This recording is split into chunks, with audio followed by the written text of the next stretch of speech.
Hello, good evening all of you. അപ്പം നമ്മൾ ഇന്നലെ നോക്കിയ ഒരു ചോദ്യമാണ് ഇത്. Kerala's cooperative sector is false. താഴെ പറയുന്നവയിൽ ഏതാണ് കേരള സഹകരണവുമായി ബന്ധപ്പെട്ട് തെറ്റായിട്ടിരിക്കുന്നത് എന്നാണ് ചോദിച്ചിരിക്കുന്നത്. Kerala has highest number of women's cooperative societies in India. Youth cooperative societies were introduced in Kerala to promote entrepreneurship. Consumer cooperatives are the largest in number among all types of cooperatives. Kerala has over 16,000 registered cooperative societies, but less than 50% are active. ഇതിനകത്ത് തെറ്റായിട്ട് ഉള്ളത് option D ആയിരുന്നു. ബാക്കിയുള്ള 3 പ്രസ്താവനകളും എഴുതി വെക്കാൻ പറഞ്ഞിട്ടുണ്ടായിരുന്നു. Okay, നമ്മൾ ഇന്ന് പഠിക്കാൻ പോകുന്നത് സഹകരണവുമായി ബന്ധപ്പെട്ട കേരളത്തിന്റെ കോപ്പറേറ്റീവ് സെക്ടറിനെ പറ്റിയിട്ടാണ് പഠിക്കാൻ പോകുന്നത്. ഓക്കെ, സ്വയം സഹായം, സ്വയം ഉത്തരവാദിത്വം, ജനാധിപത്യം, സമത്വം, ഐക്യദാർഢ്യം എന്നീ മൂല്യങ്ങളെ അടിസ്ഥാനമാക്കി ജനങ്ങളുടെ പൊതുവായ സാമ്പത്തിക, സാമൂഹിക, സാംസ്കാരിക ആവശ്യങ്ങളും അഭിലാഷങ്ങളും നിറവേറ്റുന്നതിനായി അംഗങ്ങളുടെ ഉടമസ്ഥതയിലുള്ളതും അംഗങ്ങൾ കൈകാര്യം ചെയ്ത് പ്രവർത്തിപ്പിക്കുന്നതുമായ ജനകേന്ദ്രീകൃത സംരംഭങ്ങളാണ് ഏത്? സഹകരണ സ്ഥാപനങ്ങൾ. അപ്പം ജനകേന്ദ്രീകൃത സംരംഭങ്ങൾ ആണ് അംഗങ്ങളുടെ ഉടമസ്ഥതയിലുള്ളതും അംഗങ്ങൾ കൈകാര്യം ചെയ്ത് പ്രവർത്തിക്കുന്നതുമായ ജനകേന്ദ്രീകൃതമായ സംരംഭങ്ങളാണ് സഹകരണ സ്ഥാപനങ്ങൾ. ഇവയെല്ലാം എന്താണ്? സ്വയം സഹായം, സ്വയം ഉത്തരവാദിത്വം, ജനാധിപത്യം, സമത്വം, ഐക്യദാർഢ്യം എന്നീ മൂല്യങ്ങളെ അടിസ്ഥാനമാക്കി ജനങ്ങളുടെ പൊതുവായ സാമ്പത്തിക, സാമൂഹിക, സാംസ്കാരിക ആവശ്യങ്ങളും അഭിലാഷങ്ങളും നിറവേറ്റുന്നതിനായി അംഗങ്ങളുടെ ഉടമസ്ഥതയിലുള്ളതും അംഗങ്ങൾ തന്നെ കൈകാര്യം ചെയ്യുന്നതുമാണ് സഹകരണ സ്ഥാപനങ്ങൾ എന്ന് പറയുന്നത്. സഹകരണ പ്രസ്ഥാനം ലോകമെമ്പാടും വ്യാപിക്കുകയും സമ്പദ് വ്യവസ്ഥയുടെ വിവിധ മേഖലകളെ ഉൾക്കൊള്ളുകയും ചെയ്യുന്നുണ്ടോ എന്നൊക്കെ ചോദിക്കാം. യെസ്. ലോകത്തിലെ 12% ആളുകളെങ്കിലും ഭൂമിയിലെ 3 ദശലക്ഷം സഹകരണ സംഘങ്ങളിൽ ഏതെങ്കിലും ഒന്നിൽ അംഗമാണ്. എന്താണ്? ലോകത്തിലെ എത്ര ശതമാനം ആളുകൾ ഭൂമിയിലെ 3 ദശലക്ഷം സഹകരണ സംഘങ്ങളിൽ, ലോകത്ത് ആകമാനം 12% ആണ് സഹകരണ സ്ഥാപനങ്ങളിൽ അംഗമായിട്ടുള്ള മെമ്പേഴ്സ്. ആഗോള തൊഴിലാളി സമൂഹത്തിലെ, ആഗോള തൊഴിലാളി ലേബർ സമൂഹത്തിലെ എത്ര പെർസെന്റേജ് ആൾക്കാർക്ക് സഹകരണ സ്ഥാപനങ്ങൾ ജോലിയോ തൊഴിലവസരങ്ങളോ നൽകുന്നു? 10%. ഇതിന്റെ കൂടെ നോട്ടൂടെ എഴുതി പൊക്കോണേ. ഫസ്റ്റ് വൺ നിങ്ങൾ ഷോർട്ട് നോട്ട് വേണം എഴുതാൻ വേണ്ടിയിട്ട്. വേൾഡ് വൈഡ് ആയിട്ട് സഹകരണത്തിന്റെ എത്ര പെർസെന്റേജ് വരുന്നുണ്ട്? 12%. ആഗോള തൊഴിലാളി സമൂഹം എത്ര പെർസെന്റേജ്? 10% ജോലി അല്ലെങ്കിൽ തൊഴിലവസരങ്ങൾ. വേൾഡ് കോപ്പറേറ്റീവ് മോണിറ്റർ 2023 കണക്കുകൾ പ്രകാരം ലോകത്തെ ഏറ്റവും മികച്ച 300 സഹകരണ സ്ഥാപനങ്ങളും മ്യൂച്വൽ സൊസൈറ്റികളും ചേർന്ന് 2021 മൊത്തം വരുമാനമായി $2409.4 ബില്യൺ നേടിയിട്ടുണ്ട്. ഓക്കെ, ഇന്നാളില് ഒക്കെ വാർത്തകളിലൊക്കെ വന്നിട്ടുണ്ടായിരുന്നല്ലോ, ഊരാളുങ്കൽ ലേബർ സഹകരണ സംഘം വലുതായി 2023 അവിടുത്തെ കോൺക്ലേവ് നടത്തി എന്നൊക്കെ പറഞ്ഞ് വാർത്തകളിലൊക്കെ ഇങ്ങനെ ഇടം പിടിക്കുന്ന ഒരു പ്രോസസ് ലേറ്റസ്റ്റ് ആയിട്ടൊക്കെ വരുന്നുണ്ടല്ലോ. ഓക്കെ, അപ്പം ആ ഒരു കണക്കൊക്കെ അനുസരിച്ചിട്ട് ലോകത്തെ ഏറ്റവും മികച്ച 300 സഹകരണ സ്ഥാപനങ്ങളും മ്യൂച്വൽ സൊസൈറ്റികളും ചേർന്ന് ഒരു $2409 ബില്യൺ ഇപ്പൊ നമ്മൾ ഇന്നലെ കണ്ടായിരുന്നു, ഇന്ത്യയുടെ കയറ്റുമതി ഇറക്കുമതി ഒക്കെ വന്നപ്പം ബില്യണിൽ നമ്മൾ പ്രസ്താവിച്ച സംഭവം. അതാണോ കൂടുതൽ, ഇതാണോ വാല്യൂ കൂടുതൽ? ക്വസ്റ്റ്യനകത്ത ഈ സ്ഥാപനങ്ങളിൽ ഇതല്ലേ കൂടുതലോ? ഈ സ്ഥാപനങ്ങളിൽ ഭൂരിഭാഗവും പ്രധാനമായും കാർഷികം 105, ഇൻഷുറൻസ് 96, മൊത്തം ചില്ലറ വ്യാപാരം 57 എന്നീ മേഖലകളിൽ പ്രവർത്തിക്കുന്നവയാണെന്നും വേൾഡ് കോപ്പറേറ്റീവ് മോണിറ്റർ 2023 കണക്കുകൾ പറയുന്നുണ്ട്. അപ്പൊ ഇതിനകത്ത് നല്ല സ്ഥാപനങ്ങൾക്കകത്ത് കാർഷിക രീതിയിൽ എത്ര എണ്ണം വരുന്നുണ്ട്? 105. ഇൻഷുറൻസ് രീതിയിൽ 96, മൊത്ത ചില്ലറ വ്യാപാരം റിലേറ്റ് ചെയ്ത് 57. അതൊക്കെ ജസ്റ്റ് ഒന്ന് ഓർത്തേച്ചാൽ മതി. ഇനിയും അടുത്തായിട്ട് സാമൂഹികവും സാമ്പത്തികവുമായ ലക്ഷ്യത്തോടെ പ്രവർത്തിക്കുന്ന സഹകരണ സ്ഥാപനങ്ങൾ ഇന്ത്യയിൽ ഗ്രാമീണ മേഖലയുടെ സാമ്പത്തിക പരിവർത്തനത്തിൽ നിർണായകമായ പങ്ക് വഹിക്കുന്നുണ്ട്. വേൾഡ് കോപ്പറേറ്റീവ് മോണിറ്റർ 2023 പ്രകാരം ഇന്ത്യൻ ഫാർമേഴ്സ് ഫെർട്ടിലൈസർ കോപ്പറേറ്റീവ് ലിമിറ്റഡും Gujarat cooperative milk marketing federation ലിമിറ്റഡും വിറ്റുവരവിന്റെ പ്രതിശീർഷ മൊത്ത ആഭ്യന്തര ഉൽപാദനത്തിന്റെയും അനുപാതത്തിന്റെയും അടിസ്ഥാനത്തിൽ ആഗോളതലത്തിൽ യഥാക്രമം 1ഉം 2ഉം സ്ഥാനത്തുള്ള 2 ഇന്ത്യൻ ഉൽപാദക സഹകരണ സംഘങ്ങളാണ്. എന്ത് സഹകരണ സംഘങ്ങളാണ്? ഉൽപാദക സഹകരണ സംഘങ്ങൾ ആണ്. നാഷണൽ കോപ്പറേറ്റീവ് ഡേറ്റാബേസ് 2023 കണക്കുകൾ പ്രകാരം രാജ്യത്ത് 29 മേഖലകളിലായി 8 ലക്ഷം രജിസ്റ്റർ ചെയ്ത സഹകരണ സ്ഥാപനങ്ങൾ ഉണ്ട്. അതിൽ 80% വായ്പേതര സഹകരണ സ്ഥാപനങ്ങളും 20% വായ്പാ സഹകരണ സംഘങ്ങളും ആണ്. അപ്പം നമ്മളുടെ ഇന്ത്യയിൽ എത്ര മേഖലകളായിട്ടാണ് 2023 കണക്കുകൾ പ്രകാരം പറഞ്ഞിരിക്കുന്നത്? 29 മേഖലകളുണ്ട്. ഓക്കെ, 29 മേഖലകൾ. അതിനകത്ത് എത്ര ലക്ഷം രജിസ്റ്റേർഡ് സംഭവങ്ങൾ ഉണ്ട്? 8 ലക്ഷമുണ്ട്. ഇന്ത്യയിൽ മൊത്തത്തിൽ വരുമ്പോൾ എത്രത്തോളം സഹകരണ സ്ഥാപനങ്ങൾ ഉണ്ട്? 8 ലക്ഷം. അപ്പൊ അതിനകത്ത് വായ്പേതര സഹകരണ സ്ഥാപനങ്ങൾ എത്ര പെർസെന്റേജ് വരുന്നുണ്ട്? 80%. വായ്പ റിലേറ്റ് ചെയ്തിട്ടുള്ളത് ഏതാണ്? 20%. ഓക്കെ, ഇപ്പൊ നമ്മൾക്ക് ഇവിടെ വന്നിരിക്കുന്ന ചോദ്യം എന്തുവായിരുന്നു? കേരളത്തിലെ റിലേറ്റ് ചെയ്ത് രജിസ്റ്റേർഡ് ആയിട്ടുള്ള സംഭവം എന്താണെന്നാണ് ചോദിച്ചിരിക്കുന്നത്. ഇനി ഈ ഒരു ചോദ്യം റീപ്ലേസ് ചെയ്തിട്ട് എന്തു വരാം? ഇന്ത്യയിൽ ഇത്രയും രജിസ്റ്റേർഡ് ചെയ്തിരിക്കുന്ന എത്ര ലക്ഷം വരാം? ഇന്ത്യയിൽ എത്ര ലക്ഷം വരുന്നുണ്ട്? 8 ലക്ഷം രജിസ്റ്റേർഡ് കോപ്പറേറ്റീവ് സൊസൈറ്റീസ് ഉണ്ട്. എത്ര മേഖലകളിലായിട്ട് തിരിച്ചിരിക്കുന്നു? 29 മേഖല. അതിനകത്ത് എത്ര പെർസെന്റേജ് വരുന്നു? 80% വായ്പേതരം, 20% എന്ത് വരുന്നു? വായ്പ. ക്ലിയർ? ആ ഒരു അങ്ങനെ ചോദ്യം നമ്മുടെ മനസ്സിൽ കണ്ടു പഠിച്ചു കഴിഞ്ഞാൽ സിമ്പിൾ ആയിട്ട് അങ്ങ് പോകും കേട്ടോ. ഇനി നമുക്ക് ഇവിടെ നോക്കാം. ഇന്ത്യൻ ഈ 2023 റിപ്പോർട്ട് പ്രകാരം ഫാർമേഴ്സ് ഫെർട്ടിലൈസർ കോപ്പറേറ്റീവ് ലിമിറ്റഡും Gujarat cooperative milk, first one എന്തോ പറഞ്ഞത്? ഇഫ്കോ എന്നൊന്ന് ഓർക്കണം. ഫാർമേഴ്സ് റിലേറ്റ് ചെയ്ത് ഫെർട്ടിലൈസർ, ദെൻ മിൽക്ക് മാർക്കറ്റിംഗ്, വിറ്റുവരവിന്റെയും പ്രതിശീർഷ മൊത്ത ആഭ്യന്തര ഉൽപാദനത്തിന്റെയും അനുപാതത്തിന്റെ അടിസ്ഥാനത്തിൽ ആഗോളതലത്തിൽ 1ഉം 2ഉം എന്താണ്? 1ഉം 2ഉം. അപ്പൊ അത് ഫസ്റ്റ് വൺ ആരുടെ കാര്യം പറയണം? ഇഫ്കോ. ഫസ്റ്റ് വൺ ആരുടെ പേര് പറയണം? വിറ്റുവരവിന്റെ ഒക്കെ അടിസ്ഥാനത്തിൽ ഇഫ്കോ. രണ്ടാമത്തത് പേരെന്താണ്? Gujarat cooperative milk marketing federation, Gujarat. അപ്പൊ അത് രണ്ടും നോട്ട് ചെയ്ത് വെക്കണം, പിന്നെ എഴുതിയാൽ മതി, സ്ഥലം ഇട്ടാൽ മതി. 1, 2 ഇഫ്കോ, ഗുജറാത്ത് എന്ന് ജസ്റ്റ് ഒന്ന് മറന്നു പോവാതിരിക്കാൻ വേണ്ടിയിട്ട് പിന്നെ അങ്ങ് ബാലൻസ് ഇപ്പൊ എഴുതി വെച്ചാൽ മതി. അതുകൂടെ നോട്ട് ചെയ്ത് വെക്കണം. 2023 റിപ്പോർട്ട് പ്രകാരം 1ാമത്തെ സ്ഥാനം, 2ാമത്തെ സ്ഥാനം. ഇനി ഇത്രയും ഇതുണ്ടല്ലോ, അതായത് 8 ലക്ഷം രജിസ്റ്റേർഡ് എന്ന് പറഞ്ഞു. ഇവിടെ 29 കോടിയിലധികം അംഗങ്ങൾ ഉണ്ട്. എവിടാണ്? ഗ്രാമീണ മേഖലയിലെ പാർശ്വവൽക്കരിക്കപ്പെട്ടവരും താഴ്ന്ന വരുമാനക്കാരുമായ വിഭാഗങ്ങളിൽ ഉൾപ്പെട്ടവരാണ്. അപ്പൊ ഇവരെവിടാ ഫോക്കസ് ചെയ്യുന്നത്? ഗ്രാമീണ മേഖലയിൽ താഴ്ന്ന വരുമാനപ്പെട്ടവരാണ് ഇതിനകത്ത് വരുന്ന പ്രധാനമായിട്ടുള്ളത്.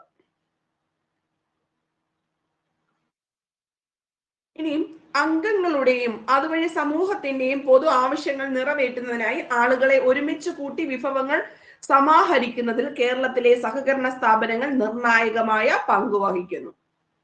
വായ്പ, സംഭരണം, ഉൽപാദനം, നിർമ്മാണം, വിപണനം, കാർഷിക സംസ്കരണം, ഉപഭോക്തൃ മേഖല, പരമ്പരാഗത വ്യവസായങ്ങൾ, പൊതുജനാരോഗ്യം, പൊതുവിതരണ സംവിധാനം, വിദ്യാഭ്യാസം, ഇൻഷുറൻസ്, വനിതാ വികസനം, മത്സ്യബന്ധനം തുടങ്ങിയ വിവിധ പ്രവർത്തനങ്ങളിൽ സജീവമായി ഏർപ്പെട്ടിരിക്കുന്ന വിപുലമായ സഹകരണ ശൃംഖല സംസ്ഥാനത്ത് നിലനിൽക്കുന്നു. അപ്പൊ സഹകരണ ശൃംഖല ഇത്രയും മേഖലകളിൽ എന്ത് ചെയ്തിരിക്കുകയാണ്? ഒരു നെറ്റ്വർക്ക് പോലെ ഇങ്ങനെ വ്യാപിച്ചു കിടക്കുകയാണ് കേരളത്തില്.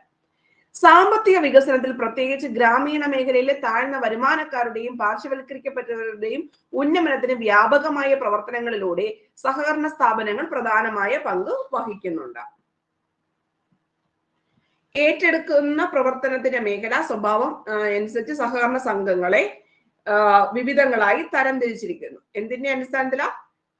അവരേത് രീതിയിലുള്ള പ്രോസസ്സാണ് ചെയ്യുന്നത്, അതിന്റെ സ്വഭാവം എന്താണ് എന്നതിനെയൊക്കെ അനുസരിച്ച് പലതായിട്ട്. ഇപ്പൊ നമുക്ക് ഇവിടെ തന്നെ നമ്മളോട് പറഞ്ഞിട്ടുണ്ട്, ഈ ക്വസ്റ്റിനകത്ത് തന്നെ യൂത്തിന് വേണ്ടിയിട്ടുണ്ടോ, വനിതകൾക്ക് വേണ്ടിയിട്ടുണ്ടോ, പിന്നെ കൺസ്യൂമർ കോപ്പറേറ്റീവ്സ് ഉണ്ട്. ഇപ്പൊ തന്നെ നമ്മളിവിടെ 3 കാര്യങ്ങൾ പഠിച്ചു. ഇപ്പൊ ലൈക്ക് വൈസ് അതിന്റെ പ്രവർത്തന സ്വഭാവങ്ങളൊക്കെ അനുസരിച്ച് പല രീതിയിൽ സഹകരണ മേഖലയെ ക്ലാസിഫൈ ചെയ്തു എന്നുള്ളത് ഈ ചോദ്യത്തിൽ നിന്ന് തന്നെ നമുക്ക് മനസ്സിലാവുന്നുണ്ടല്ലോ. ഓക്കെ, അതിനെ പറ്റിയിട്ടാണ് നമ്മൾ പഠിക്കാൻ പോകുന്നത്. ഇപ്പൊ ക്വസ്റ്റ്യൻ നോക്കിക്കേ. നമ്മുടെ ചോദ്യത്തിന് അതനുസരിച്ചിട്ട് 16,393 സഹകരണ സംഘങ്ങൾ നിലവിലുണ്ട്. ക്ലിയർ?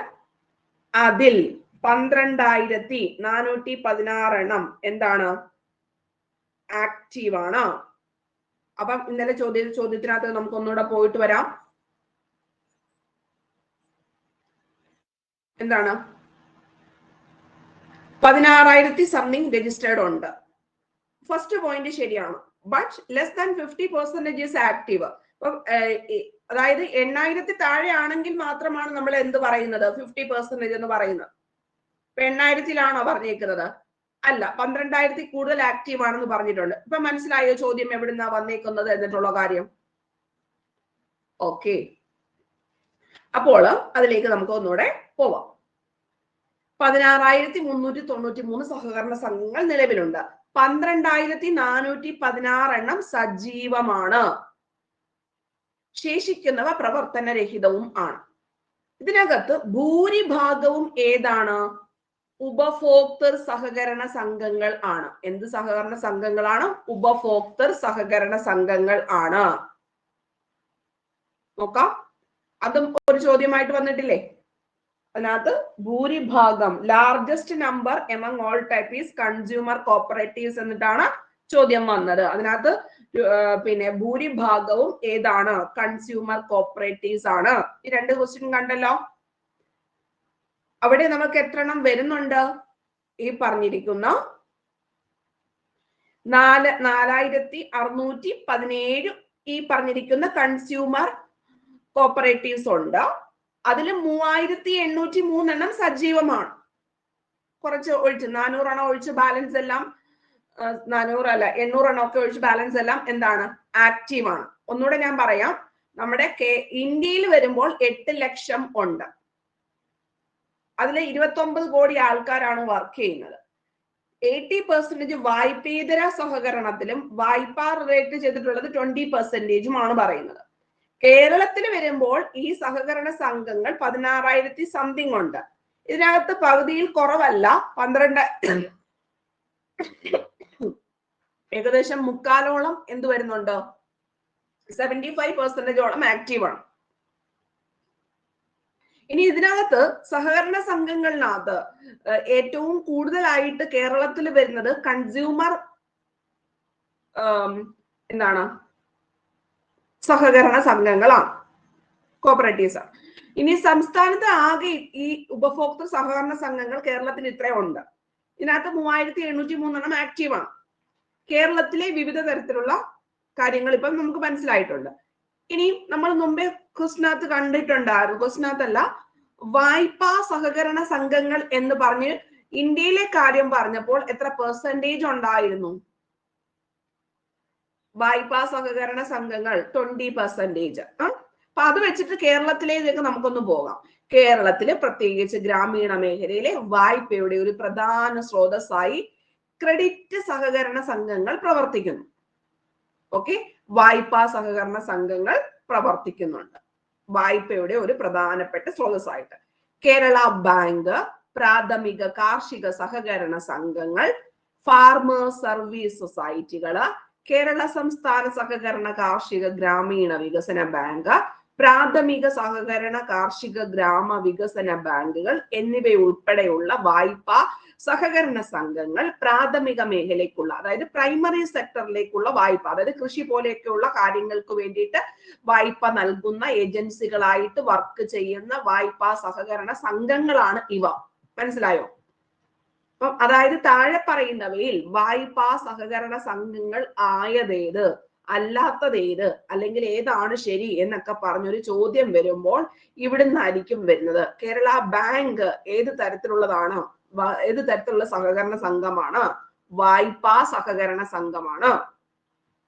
ഇനി പ്രാഥമിക കാർഷിക സഹകരണ സംഘങ്ങൾ വായ്പാ സഹകരണ സംഘങ്ങൾക്ക് ഉദാഹരണമല്ല. ആണോ? ആണ്. ഫാർമേഴ്സ് സർവീസ് സൊസൈറ്റികള് വായ്പാ സഹകരണ സംഘങ്ങളാണോ? ആണ്. കേരള സംസ്ഥാന സഹകരണ കാർഷിക ഗ്രാമ വികസന ബാങ്ക് ആണോ? ആണ്. പ്രാഥമിക സഹകരണ കാർഷിക ഗ്രാമ വികസന ബാങ്കുകൾ എന്നിവ ഉൾപ്പെടെ ഇവയെല്ലാം ഏത് കാറ്റഗറിക്ക് വേണ്ടിയിട്ടാണ്? ക്രെഡിറ്റ് കോപ്പറേറ്റീവ്സ് ആയിട്ട് വരുന്ന സംഭവങ്ങളാണ്. വായ്പ കൊടുക്കാൻ വേണ്ടി മാത്രം പ്രാഥമിക മേഖലയ്ക്ക് ഉണ്ടാക്കിയിരിക്കുന്ന സ്ഥാപനങ്ങളാണ് ഏതെന്ന് പറഞ്ഞിരിക്കുന്നത്? ഈ പറഞ്ഞിരിക്കുന്നത്. അത് നോട്ട് ചെയ്ത് ബുക്കിനകത്ത് 1, 2, 3, 4 എന്നും പറഞ്ഞ് പിന്നെ എഴുതി വെക്കണം. ഇപ്പൊ എഴുതാൻ പോകണ്ട. ഇനിയും വായ്പാ സഹകരണ ഇനിയും കേരളത്തിലെ പ്രാഥമിക സംഘങ്ങൾ എന്നോടൊപ്പം തന്നെ തരുന്നുണ്ടല്ലോ നിങ്ങള്. കേരളത്തിലെ പ്രാഥമിക സംഘങ്ങൾ ഹ്രസ്വകാല വായ്പാ ഘടനയുടെ കീഴിൽ ഉയർന്ന വിപണി വിഹിതം നിലനിർത്തുന്നു. ഇപ്പൊ ഇവരെ എങ്ങനെയാണ് ചെയ്യുന്നത്? ഷോർട്ട് ടൈം ആയിട്ടാണ് ഇവരുടെ വായ്പയുടെ സ്ട്രക്ചർ എന്ന് പറഞ്ഞിരിക്കുന്നത്. ഷോർട്ട് ടേം ആയിട്ടാണ് കൊടുക്കുന്നത്. ഇനിയും അടുത്തതായിട്ട്, കൂടാതെ ഈ സൊസൈറ്റികൾ ഗണ്യമായ നിക്ഷേപം സമാഹരിക്കുകയും അംഗങ്ങളുമായി ദൃഢമായ ബന്ധം നിലനിർത്തുകയും ചെയ്യുന്നു. PACS ഉൾപ്പെടെയുള്ള സ്ഥാപനങ്ങൾക്ക് സംസ്ഥാനത്തുടനീളം ശാഖകൾ ഉണ്ട്. PACS എന്ന് പറയുമ്പോൾ ഇവിടെ ഏതാ വരുന്നത്? പ്രാഥമിക കാർഷിക സഹകരണ സംഘങ്ങൾ. പ്രാഥമിക കാർഷിക സഹകരണ സംഘങ്ങൾക്ക് എന്താ പറഞ്ഞിരിക്കുന്നത്? കേരളത്തിൽ ഉടനീളം ശാഖകൾ ഉണ്ട്. സംസ്ഥാനത്തെ സഹകരണ കാർഷിക വായ്പാ മേഖലയിൽ ഘടനാപരമായ മാറ്റം കൊണ്ടുവരാൻ സർക്കാർ നിരവധി പരിപാടികൾ ആരംഭിച്ചിരുന്നു. സംസ്ഥാനത്തെ നിലവിലുള്ള ത്രിതല വായ്പാ ഘടനയെ ദ്വിതല ഘടനയാക്കി മാറ്റാൻ സർക്കാർ നയപരമായി തീരുമാനമെടുത്തിരുന്നു. അപ്പൊ നേരത്തെ ഉള്ളത് എങ്ങനെയായിരുന്നു? ത്രിതലമായിരുന്നു. പിന്നീട് അത് എന്തായിട്ട് മാറ്റാൻ തുടങ്ങി? ദ്വിതലം. ഈ ഒരു ചോദ്യങ്ങളൊക്കെ നമുക്ക് ഇനിയും പ്രതീക്ഷിക്കാവുന്നതാണ്. 2024 മാർച്ച് 31 വരെ ആകെ എത്ര വായ്പാ സഹകരണങ്ങൾ? മുമ്പേ നമ്മളോട് സഹകരണ സംഘങ്ങൾ ചോദിച്ചപ്പോൾ നമ്മൾ എത്ര വാല്യൂ പറഞ്ഞു? 16,000 പ്ലസ് പറഞ്ഞു. ലൈക്ക് വൈസ് ഇനി അടുത്ത ചോദ്യം മനസ്സിലായോ? വായ്പാ സഹകരണ സംഘങ്ങൾ കേരളത്തിൽ എത്രയുണ്ട്? അത് മുമ്പേ എങ്ങാണ്ടെന്ന് പറഞ്ഞായിരുന്നു തോന്നുന്നു അല്ലെ? 3000 അല്ല, കൺസ്യൂമറിന്റേതാണ് മുമ്പേ പറഞ്ഞത്. ഉപഭോക്തറിൻ്റെത് പറഞ്ഞു. അതുകൂടെ നോട്ട് ചെയ്ത് വെക്കണേ. കൺസ്യൂമറിന്റെ ഇവിടെ നമ്മളൊന്ന് പറഞ്ഞായിരുന്നല്ലോ. ആകെയുള്ള ഇത് 4617. ഇത് മനസ്സിലാവുന്നുണ്ടോ? പറയുന്ന ഐഡിയ കിട്ടിക്കഴിഞ്ഞാൽ നിങ്ങൾക്ക് ആ ഫാക്ട്സ് പഠിക്കാൻ എളുപ്പമായിരിക്കും. അപ്പൊ ഇവിടെ 3759 എന്ന് പറഞ്ഞിരിക്കുന്നത് എന്തുവാ? വായ്പാ സഹകരണ സംഘങ്ങൾ. ഉപഭോക്തൃ സഹകരണ സംഘങ്ങൾ 4000 പ്ലസ് ഉണ്ട്. ഇതിനകത്ത് 3370 സജീവമാണ്. കാരണം വായ്പ എടുക്കേണ്ടതുകൊണ്ട് എല്ലാവരും അത് ആക്റ്റീവ് ആക്കി വെക്കും അല്ലെ? സംസ്ഥാനത്തെ മൊത്തം സഹകരണ സംഘങ്ങളുടെ എത്ര ശതമാനവും വായ്പാ സഹകരണ സംഘങ്ങൾ ആണ്? അപ്പം നമുക്ക് ഇവിടെ പറഞ്ഞിരിക്കുന്ന മുമ്പേ ഭൂരിഭാഗം എത്ര എന്ന് പറഞ്ഞു? ഈ പറഞ്ഞിരിക്കുന്ന 16K കൺസ്യൂമർ ആണ് ഏറ്റവും ലാർജസ്റ്റ് എന്ന് പറഞ്ഞു. ഉപഭോക്തൃ തലത്തിലുള്ളതാണ് ലാർജസ്റ്റ്. ഇനി ഈ വായ്പ റിലേറ്റ് ചെയ്ത് വരുമ്പോൾ എത്ര പെർസെന്റേജ് വരും? പറഞ്ഞേ. 22.9% അല്ലെ?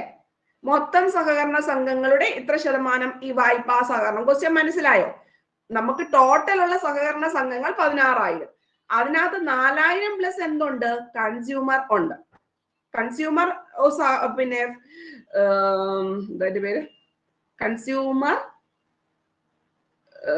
സഹകരണ സംഘങ്ങൾ ഉണ്ട് അല്ലെ?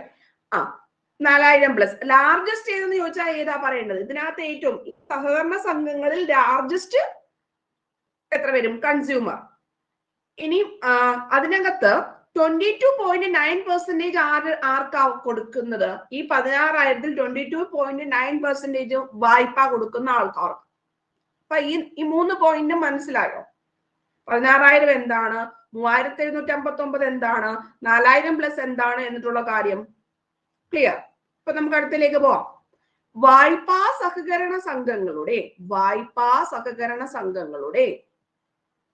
ബാലൻസ് അവിടെ കൊടുത്തിട്ടുണ്ടെന്ന് അതാ ഞാൻ കട്ട് ചെയ്ത് വെച്ചേക്കുന്നത് ഡേറ്റാസ് ഇങ്ങനെ. അപ്പൊ എത്രയും കാര്യങ്ങൾ ഓക്കെ. ഇനി നമ്മൾ അടുത്തത് മുമ്പേ പറഞ്ഞ കാര്യം, പ്രാഥമിക കാർഷിക സഹകരണ സംഘം. എന്താ? പ്രാഥമിക കാർഷിക സഹകരണ സംഘം. ഇതിവിടെ കേരളത്തിൽ മൊത്തത്തിൽ ബ്രാഞ്ചസ് ഉണ്ട് എന്ന് പറഞ്ഞത് ആർക്കായിരുന്നു? PA, അതായത് പ്രാഥമിക കാർഷിക സഹകരണ സംഘങ്ങൾക്കാണ് കേരളത്തിൽ മൊത്തവും സ്ഥാപനങ്ങൾ ഉണ്ടെന്ന് പറഞ്ഞു. അപ്പൊ അതിനെ പറ്റിയിട്ട് നമ്മളൊന്ന് പഠിക്കാൻ പോവുക. അപ്പൊ നമ്മൾ മുമ്പേ പറഞ്ഞു നമ്മുടെ ഈ ബാങ്കിന്റെ സ്ട്രക്ചർ എന്തുവായിരിക്കും? ഹ്രസ്വകാലമാണെന്ന് പറഞ്ഞു അല്ലേ? അതിനു വേണ്ടിയിട്ടാണ് ഇത് രൂപീകരിച്ചിരിക്കുന്നത്. ഓക്കെ. ഇനി കേരളത്തിലെ പ്രൈമറി സൊസൈറ്റികൾ ഗണ്യമായ നിക്ഷേപങ്ങളൊക്കെ സമാഹരിക്കുകയും അംഗങ്ങൾക്ക് വായ്പകളും അഡ്വാൻസുകളും നൽകുകയും ഈ മേഖലയിൽ നിർണായകമായ വിപണി വിഹിതം കൈവശം വെക്കുകയും ചെയ്യുന്നു. ഗ്രാമീണ വായ്പാ സംവിധാനത്തിന്റെ നട്ടെല്ലായി പ്രവർത്തിച്ചുകൊണ്ട് ഗ്രാമീണരും താഴ്ന്ന വരുമാനക്കാരുമായ ജനങ്ങളെ ബാങ്കിംഗ് സംവിധാനത്തിലേക്ക് കൊണ്ടുവരുന്നതിൽ ഇതൊരു പ്രധാനപ്പെട്ട പങ്ക് വഹിക്കുന്നു. കാർഷിക ആവശ്യത്തിനുള്ള സാധനങ്ങളുടെ വിതരണം, കൺസ്യൂമർ മെഡിക്കൽ സ്റ്റോറുകളുടെ പ്രവർത്തനം, കാർഷിക ഉൽപ്പന്നങ്ങളുടെ സംയോജനവും വിപണനവും, മൂല്യവർദ്ധനവ്, ഗ്രേഡിംഗ്, ബ്രാൻഡിംഗ്, പാക്കിംഗ് തുടങ്ങിയ സേവനങ്ങളും ഈ സ്ഥാപനങ്ങൾ ഏറ്റെടുത്തു വരുന്നുണ്ട്.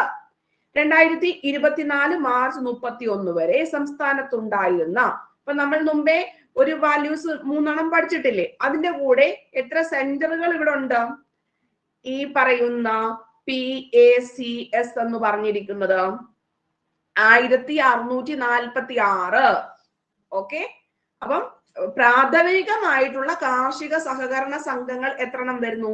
1000 സംതിങ് വരുന്നുണ്ട്. മനസ്സിലായോ? ഇപ്പൊ ഇത് വായ്പകൾ കൊടുക്കുന്ന സഹകരണ സംഘം, ഇത് കൺസ്യൂമർ സഹകരണ സംഘം, ഇത് പ്രാഥമിക കാർഷിക ആവശ്യങ്ങൾക്കൊക്കെ വേണ്ടിയിട്ടുള്ള ഒരു സഹകരണ സംഘങ്ങൾ. അത് എത്രണ്ണം ഉണ്ട്? 1646 കേരളത്തിൽ അങ്ങോളം ഇങ്ങോളം ഉള്ളത്. അതിനകത്ത് ആക്റ്റീവ് ആയിട്ട് കുറച്ചെണ്ണം മാത്രമാണ് ഉള്ളത്. അത് എന്തെന്നും നോക്കാം. എത്രണ്ണം വരുന്നുണ്ട്?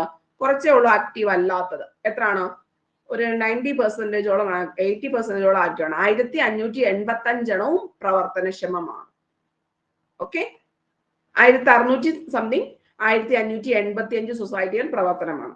ഇനി ഇതിന്റെ ക്രെഡിറ്റ് അത് കോളമായിട്ട് കൊടുത്തിട്ടുണ്ടെന്നാണ് പറഞ്ഞിരിക്കുന്നത്. അപ്പൊ അതൊരു ഐഡിയ കിട്ടിയോ? അതായത് ഈ ഒരു കണ്ടന്റിനോടൊപ്പം നമ്മൾ ഈ ഒരു പോയിന്റ് കൂടെ പഠിച്ചു വെച്ചിരിക്കണം. അതായത് 16,000 കേരളത്തിലുള്ളത്. വായ്പാ സഹകരണ സംഘങ്ങൾ 3700 സംതിങ് ഉണ്ട്. കൺസ്യൂമർ റിലേറ്റ് ചെയ്ത് പറയുമ്പോൾ 4000 സംതിങ് വരുന്നുണ്ട്. ഏറ്റവും ലാർജസ്റ്റ് ആയിട്ടുള്ള സഹകരണ സംഘം കേരളത്തിലേത് കൺസ്യൂമർ ആണ്. ഇനി പ്രാഥമികമായിട്ടുള്ള കാർഷിക ആവശ്യങ്ങൾക്കൊക്കെ വേണ്ടിയിട്ട് കൊടുക്കുന്ന വായ്പകൾ കൊടുക്കുന്ന ഷോർട്ട് ടേം ആയിട്ട് കൊടുക്കുന്ന 1646 സംഭവങ്ങൾ കേരളത്തിൽ ഉണ്ട്. അതിനകത്ത് 1500 സംതിങ്ങോളം ആക്റ്റീവ് ആണ്. അപ്പൊ ഈ 4 പോയിന്റ് നിങ്ങൾക്ക് മനസ്സിലായി. ഈ 22.9 എന്ന് പറഞ്ഞിരിക്കുന്നത് ഏതുമായി ബന്ധപ്പെട്ടിരിക്കുന്നതാണ്? എത്ര പെർസെന്റേജ് ഏതിൻ്റെതാണ്? വായ്പ റിലേറ്റ് ചെയ്ത് എത്രണ്ണം ഉണ്ട് എന്നിട്ടുള്ളത്. ഓക്കെ. ഇന്ത്യയിലാണെങ്കിൽ വായ്പ റിലേറ്റ് ചെയ്ത് എത്ര പെർസെന്റേജ് ഉണ്ടെന്നാണ് നമ്മൾ പറഞ്ഞത്? 20. ഇനി കേരളത്തിലെ റിലേറ്റ് ചെയ്ത് പറയുമ്പോൾ നമ്മൾക്ക് എത്ര പെർസെന്റേജിലേക്ക് വരണം? 22.9% കേരളത്തിലും ഇന്ത്യയിൽ 20%-ഉമാണ് ഉള്ളത്. ആ ഐഡിയ തമ്മിൽ കണക്ഷൻ കിട്ടിയോ ഇപ്പം? ഓക്കെ. ഇനി നമ്മൾ ഈ ബാങ്കിനെ പറ്റിയിട്ടൊക്കെ ഒത്തിരിയും പ്രാവശ്യം കേരള ബാങ്ക് എന്ന് വിളിക്കുന്ന Kerala state cooperative bank limited കുറെ പ്രാവശ്യം നമ്മൾ കേട്ടിട്ടുള്ളതാണ്. ഏത് വർഷമാണ് നിലവിൽ വന്നതെന്ന് 25 പ്രാവശ്യം ചോദിച്ചിട്ടുണ്ട്. 2019 നവംബറിൽ. പ്രൊഫഷണലിസത്തോടെയും സാമൂഹിക പ്രതിബദ്ധതയോടെയും സമൂഹത്തിലെ എല്ലാ വിഭാഗങ്ങൾക്കും സമഗ്ര സാമ്പത്തിക സേവനങ്ങൾ ഒരു മേൽക്കൂരയ്ക്ക് കീഴിൽ പ്രദാനം ചെയ്യുന്ന സംസ്ഥാനത്തുടനീളവും വിദേശത്തും, ഇവിടെ എന്താണ് പ്രത്യേകത? വിദേശത്തും വിപുലമായ ശൃംഖലയുള്ള സഹകരണ ഘടനയിലെ ഒരു സാർവത്രിക ബാങ്കായി മാറുക എന്ന കാഴ്ചപ്പാടോട് കൂടിയിട്ട് പ്രവർത്തിക്കുന്ന ബാങ്കാണ് കേരള ബാങ്ക് എന്ന് പറയുന്നത്. വ്യക്തികളുടെയും സ്ഥാപനങ്ങളുടെയും സമ്പാദ്യവും മറ്റേത് വ്യക്തികൾ മാത്രമൊക്കെ ആയിരുന്നു പറഞ്ഞത്, ഇവിടെ സ്ഥാപനങ്ങളുടെയും നിക്ഷേപവും കേരള ബാങ്ക് പ്രോത്സാഹിപ്പിക്കുന്നു. വ്യക്തിഗത ഉപഭോക്താക്കൾ, പ്രാഥമിക കാർഷിക സഹകരണ സംഘങ്ങൾ, മറ്റ് സഹകരണ സംഘങ്ങൾ, സ്ഥാപനങ്ങൾ, വ്യവസായങ്ങൾ, SHGകൾ, GLGകൾ എന്നിവയും വായ്പയും, അതായത് ചുരുക്കി പറഞ്ഞ എല്ലാവർക്കും എന്ത് കൊടുക്കുന്നുണ്ട്? വായ്പയും സേവനവും ഒക്കെ ആര് കൊടുക്കുന്നുണ്ട്? നോർമലി ഒരു ബാങ്ക് ഒക്കെ ചെയ്യുന്നത് പോലെ എല്ലാ കാര്യങ്ങളും ആര് ചെയ്യുന്നു? കേരള ബാങ്ക് അങ്ങ് ചെയ്യുന്നു. മനസ്സിലായോ? അപ്പം പുതിയ FPOകൾ ആരംഭിക്കുന്നതിനായി കേരള ബാങ്ക് സംസ്ഥാന വ്യാപകമായ ഒരു പ്രചരണ പരിപാടി സംഘടിപ്പിക്കുകയും ഇതുവരെ ബാങ്കിന്റെ പ്രവർത്തന നേതൃത്വത്തിൽ എത്ര FPOകൾ രൂപീകരിച്ചിട്ടുണ്ടോ? 26 FPOകൾ രൂപീകരിച്ചിട്ടുണ്ട്. 2023 കേരള ബാങ്ക് ഡിജിറ്റൽ ബാങ്കിങ് സേവനങ്ങൾ. അപ്പൊ ഏത് വർഷമാണ് കേരള ബാങ്ക് ഡിജിറ്റൽ ബാങ്കിങ് സേവനം? ഇപ്പൊ 2019 ഈ ഒരു സംഭവം ആരംഭിച്ചതെന്ന് നിങ്ങൾക്ക് അറിയാം. ഇതെന്ന് പറഞ്ഞാൽ നമ്മൾ മുമ്പേ പറഞ്ഞിരിക്കുന്ന പ്രാഥമിക സഹകരണ സംഘങ്ങൾക്ക് ഉൾപ്പെടെ വ്യക്തികൾക്കായാലും സ്ഥാപനങ്ങൾക്കായാലും വിദേശത്തായാലും സ്വദേശത്തായാലും എല്ലാവർക്കും ബാങ്ക് വായ്പയും സേവനങ്ങളും എല്ലാം നൽകുന്ന ഒരു ഓൾ ഇൻ ഓൾ ആയിട്ട് പ്രവർത്തിക്കുന്ന സംഭവമാണ് ഏതെന്ന് പറഞ്ഞത്? കേരള ബാങ്ക് എന്ന് പറഞ്ഞിരിക്കുന്നത്. അപ്പൊ ഇത് FPO ഒക്കെ ആരംഭിച്ചിട്ടുണ്ട്. അപ്പൊ ഇതിനകത്ത് ഇതുവരെ 2026 FPOകളാണ് രൂപീകരിച്ചിട്ടുള്ളത്. 2023 ഇതൊരു ഡിജിറ്റൽ ബാങ്കിങ് സേവനങ്ങളൊക്കെ ആരംഭിച്ചു. ബാങ്കിന്റെ മൊബൈൽ ആപ്പ് വരിക്കാർ ഏകദേശം 2.2 ലക്ഷത്തിൽ എത്തുകയും ഇപ്പൊ 2023-24 കാലഘട്ടത്തിൽ ഇന്നത്തെ മൊബൈൽ ആപ്പ് വരിക്കാർ എത്ര ലക്ഷം? 2.2 ലാക്സിലേക്ക് എത്തുകയും UPI രജിസ്ട്രേഷൻ 1.25 ലാക്സ് കടക്കുകയും ചെയ്തു.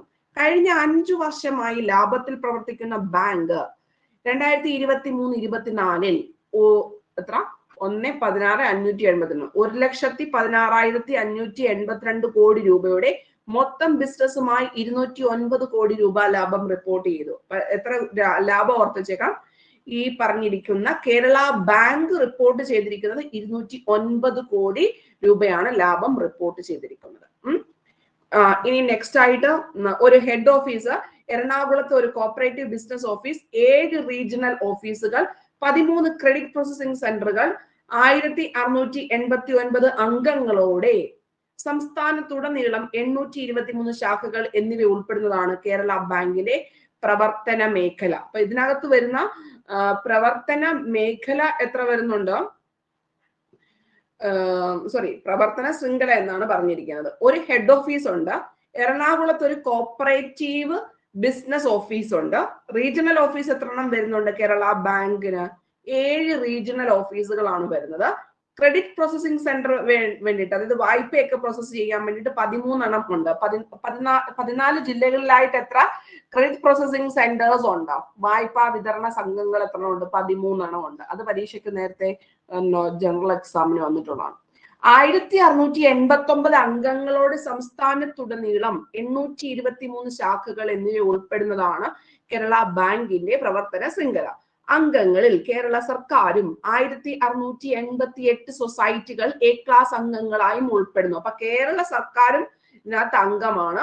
പ്ലസ് 1688 സൊസൈറ്റികൾ. കണ്ടോ, 1689 അംഗങ്ങളിൽ കേരള സർക്കാരും മലപ്പുറമാണെന്ന് തോന്നുന്നത് 1688 സൊസൈറ്റികൾ A ക്ലാസ് അംഗങ്ങളായിട്ടും ഉൾപ്പെടുന്നുണ്ട്. 2024 മാർച്ച് 31 വരെ ഗവൺമെന്റ് സൊസൈറ്റികൾ, വ്യക്തികൾ എന്നിവരുടെ വിഹിതം ഉൾപ്പെടെ ബാങ്കിന്റെ മൊത്തം ഓഹരി മൂലധനം 2150 കോടി രൂപയായിരുന്നു. ഓക്കെ, ചെറുതായിട്ടുള്ള രീതിയിൽ തലയൊക്കെ പെരുക്കുന്നുണ്ടായിരിക്കും. സാരമില്ല, നമ്മൾ വീണ്ടും പഴയ പോയിന്റിലേക്ക് ഒന്നുകൂടെ വരികയാണ്. അതായത് 2019 നിങ്ങൾക്ക് ഓർമ്മയുണ്ട് കേരള ബാങ്ക് ആരംഭിച്ചത്.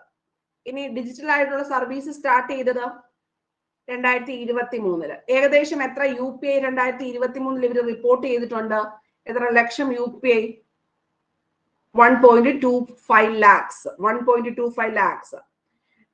പിന്നെ ആപ്പ് വരിക്കാർ എത്ര ഉണ്ട്? മൊബൈൽ ആപ്പിന്റെ വരിക്കാർ 2.2. ഇനി ഇവരുടേത് എത്ര കോടി രൂപ മൊത്തം ബിസിനസ്സുമായി ബന്ധപ്പെട്ടിട്ട് ലാഭം റിപ്പോർട്ട് ചെയ്ത് 209 കോടി രൂപ റിപ്പോർട്ട് ചെയ്ത്. ഓക്കെ, 209 കോടി രൂപ. ഇനി ഇതിനകത്ത് ടോട്ടൽ ഉള്ള അംഗങ്ങൾ എത്രണ്ണം വരുന്നുണ്ട്? കേരള സർക്കാർ പ്ലസ് 1688 സൊസൈറ്റി എ ക്ലാസ് അംഗങ്ങളായിട്ട് ഉൾപ്പെടുന്നു എന്നിട്ടുള്ള രീതിയിലാണ് പറഞ്ഞിരിക്കുന്നത്. എത്ര ക്രെഡിറ്റ് പ്രോസസിംഗ് സെന്റർ സംസ്ഥാനത്തുടനീളം കേരള ബാങ്കിനുണ്ട്? 13. എത്ര റീജിയണൽ ഓഫീസുകളുണ്ട്? 7 regional office. Corporate business office Kerala ബാങ്കിന്റെ എവിടെയാണ് വരുന്നത്? എറണാകുളത്താണ് വരുന്നത്. ഓക്കെ, അതുവരെ അത്രയും കാര്യങ്ങൾ ഓക്കെ ആക്കി വെക്കണം കേട്ടോ.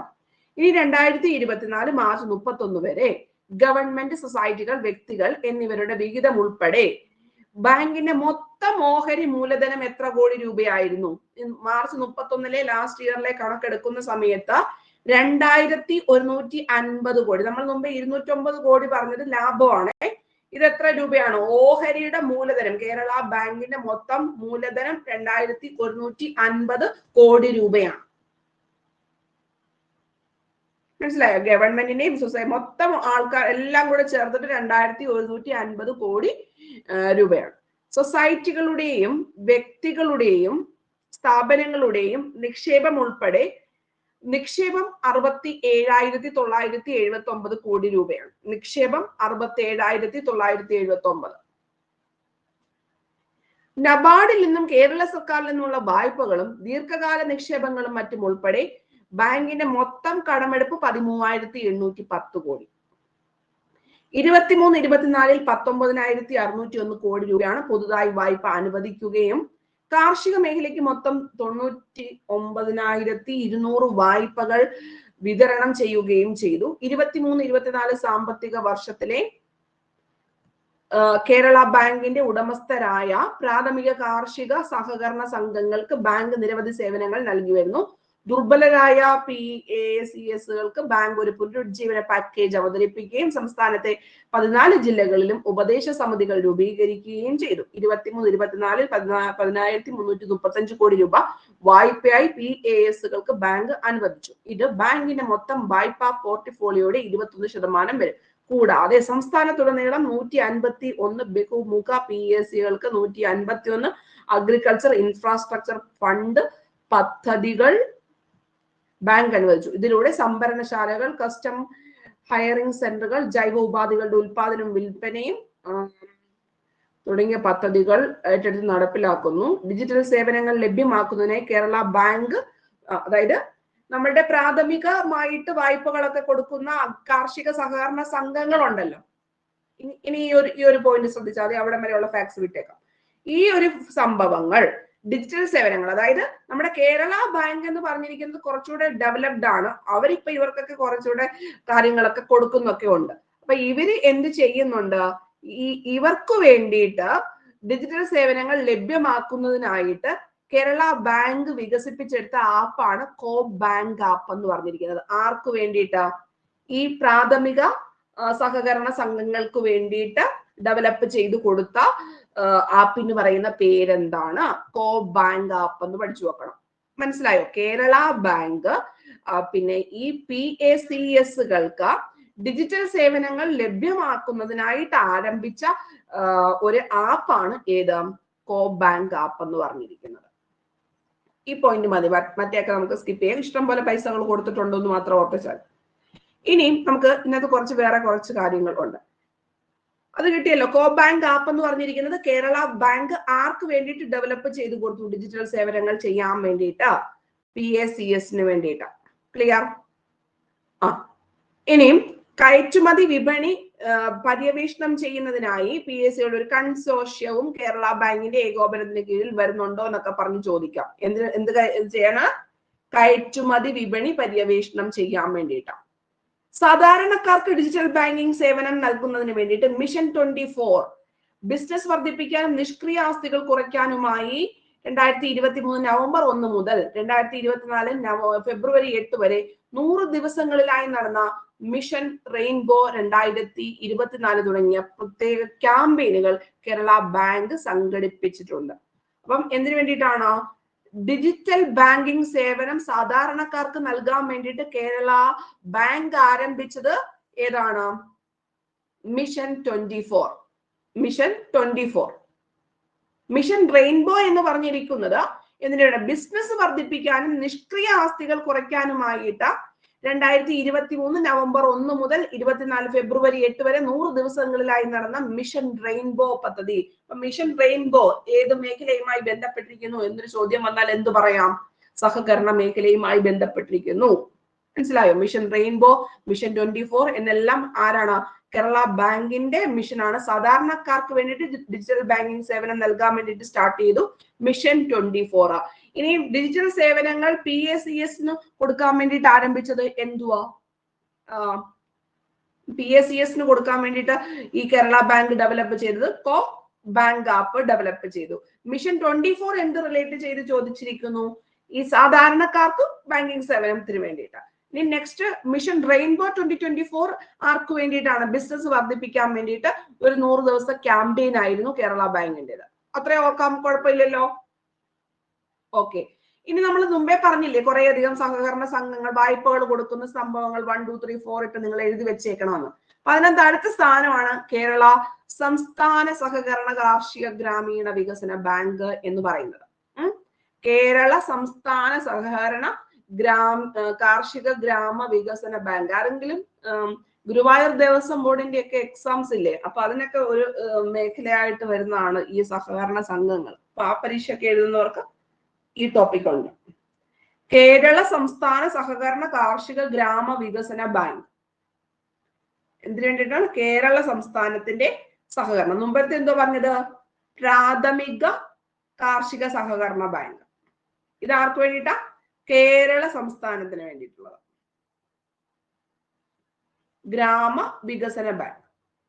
വായ്പയിലൂടെ സമഗ്രമായ ഗ്രാമവികസനം എന്ന മുദ്രാവാക്യവുമായിട്ട് കാർഷിക അനുബന്ധ പ്രവർത്തനങ്ങൾക്കും കാർഷികേതര മേഖലയിലെ പ്രവർത്തനങ്ങൾക്കും ഗ്രാമീണ ഭവന നിർമ്മാണത്തിനും, ഇപ്പൊ ഇവിടെ എന്തോ കൊടുക്കുന്നുണ്ട്? ഭവന നിർമ്മാണത്തിനും വായ്പ നൽകുന്നു. നമ്മൾ ഇതുവരെ പഠിച്ചതെല്ലാം എന്തുവായിരുന്നു? ഹ്രസ്വകാലം എന്നിട്ടുള്ള ടേംസ് വെച്ചിട്ടായിരുന്നു PSES ഒക്കെ പറഞ്ഞിരുന്നത്. ഇപ്പൊ ലോങ് ടേം ആയിട്ട് ഒരു വീടൊക്കെ വെക്കുമ്പോൾ നമുക്കറിയാം 10-15 വർഷത്തേക്കൊക്കെയാണ് ബാങ്കിൽ നിന്ന് ലോണൊക്കെ എടുക്കുന്നത് അല്ലെ? അപ്പൊ അതെന്താണ്? ലോങ് ടേം ആയിട്ടുള്ള ഒരു പ്രോസസ്സാണ്. ദീർഘകാല വായ്പാ വിതരണ മുൻനിര സ്ഥാപനമാണ് കേരള സംസ്ഥാന സഹകരണ കാർഷിക ഗ്രാമവികസന ബാങ്ക് ലിമിറ്റഡ്. ഇത്രയും വലിയ വലിച്ചു നീട്ടുണ്ടായിരുന്നില്ലേ?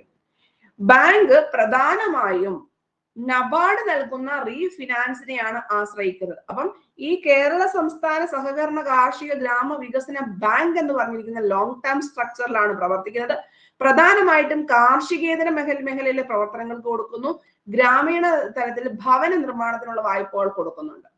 അപ്പൊ ഇനി അതുപോലെ തന്നെ ആരുടെ റീഫിനാൻസിങ് ആണ് ഇവർ ചെയ്യുന്നത്? നബാർഡ് കൊടുക്കുന്ന പൈസ എടുത്തിട്ട് വീണ്ടും ഫിനാൻസ് ചെയ്ത് കൊടുക്കുന്ന ജോലിയാണ് ആര് ചെയ്യുന്നത്?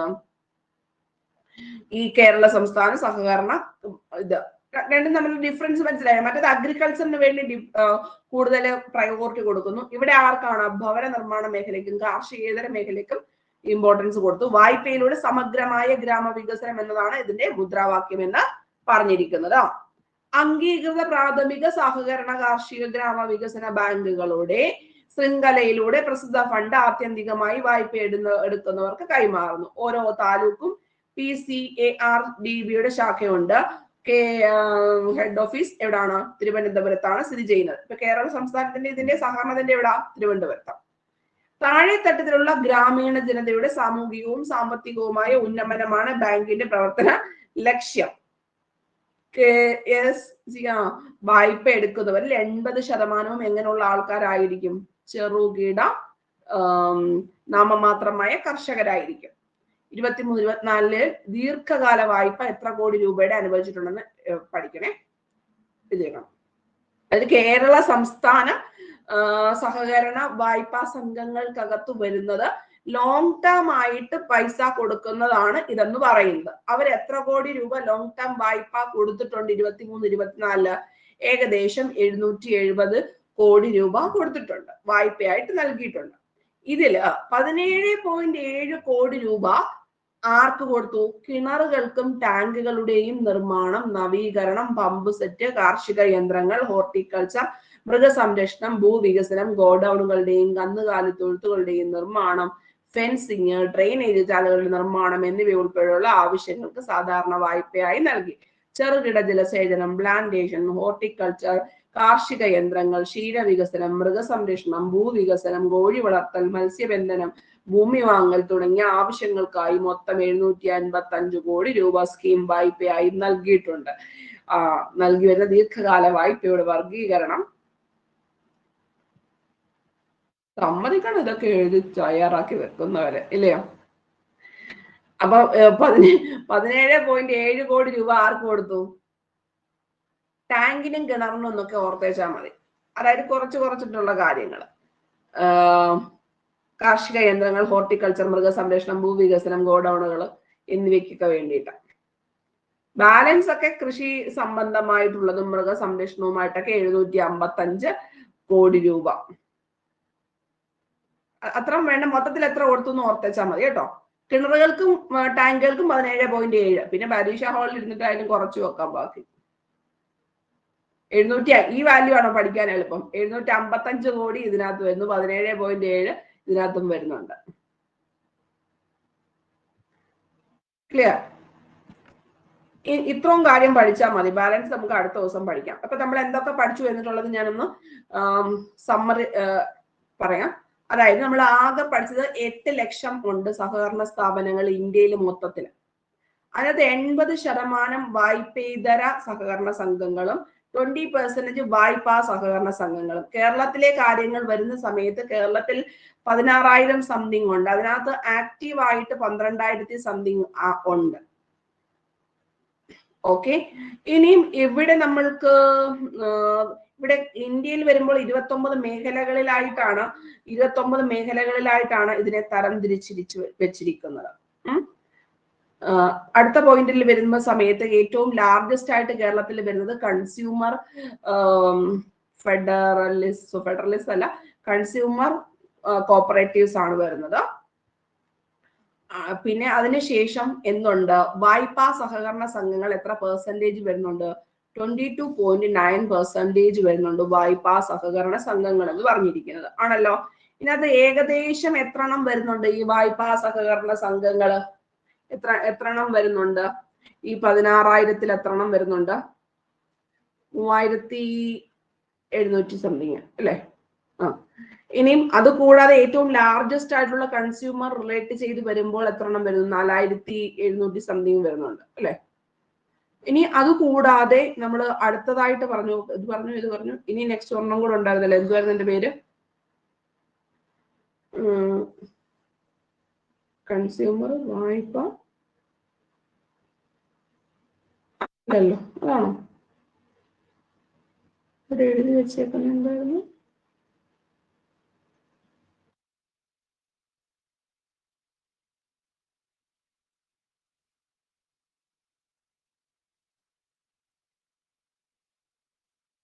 വായ്പ കൺസ്യൂമർ പ്രാഥമികം 1,646 ഉണ്ട് അല്ലേ?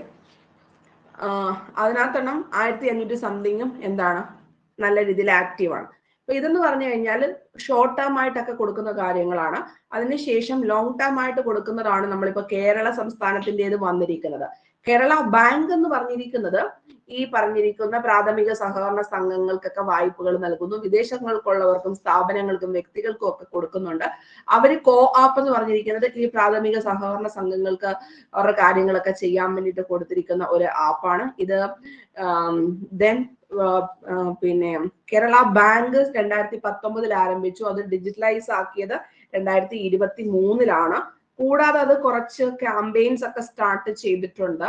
എന്ത് ക്യാമ്പയിൻ ഒക്കെ ആയിരുന്നു? മിഷൻ 24 എന്ന് പറഞ്ഞത് സാധാരണ ജനങ്ങൾക്കും, മിഷൻ റെയിൻബോ എന്നൊക്കെ പറഞ്ഞിരിക്കുന്നത് ബിസിനസ് ഒക്കെ വളർത്താനും വേണ്ടിയിട്ടൊക്കെ സ്റ്റാർട്ട് ചെയ്തിട്ടുണ്ട്, 100 ദിന പരിപാടികളൊക്കെ ആയിട്ട്. അപ്പൊ അതൊക്കെ കിട്ടുന്നുണ്ട്. പിന്നെ 775 കോടി വായ്പകൾ ഏതാണ്? കേരള സംസ്ഥാനം റിലേറ്റ് ചെയ്ത് നബാർഡിന്റെ റീഫിനാൻസിങ് ചെയ്യുന്ന ഒരു ഏജൻസി ആയിട്ട് വന്നിരിക്കുന്നതാണ് ഏത്? കേരള സംസ്ഥാനത്തിന്റെ ലോങ് ടേം ആയിട്ട് അല്ലെങ്കിൽ പിന്നെ ഭവന നിർമ്മാണത്തിനൊക്കെ വായ്പകളൊക്കെ നൽകുന്ന സംഭവം അല്ലെ? അപ്പൊ അത് ഒരു 775 കോടി രൂപ വായ്പകൾ നൽകിയിട്ടുണ്ട്. അതിനകത്ത് കുറച്ച് പോർഷൻസ് ഒരു 17 കോടി എങ്ങാണ്ട് ആർക്ക് കൊടുത്തിട്ടുണ്ട്? ടാങ്കും കിണറും ഒക്കെ ഉണ്ടാക്കുന്നതിന് ബാലൻസ് ഒക്കെ അതിനെ അസോസിയേറ്റ് ചെയ്തിരിക്കുന്ന കുറച്ച് കാര്യങ്ങൾക്കൊക്കെയാണ് കൊടുത്തിരിക്കുന്നത്. അപ്പൊ ഇത്രയും ഉള്ള കാര്യങ്ങളൊന്ന് പഠിച്ചു വെച്ചിരിക്കണം.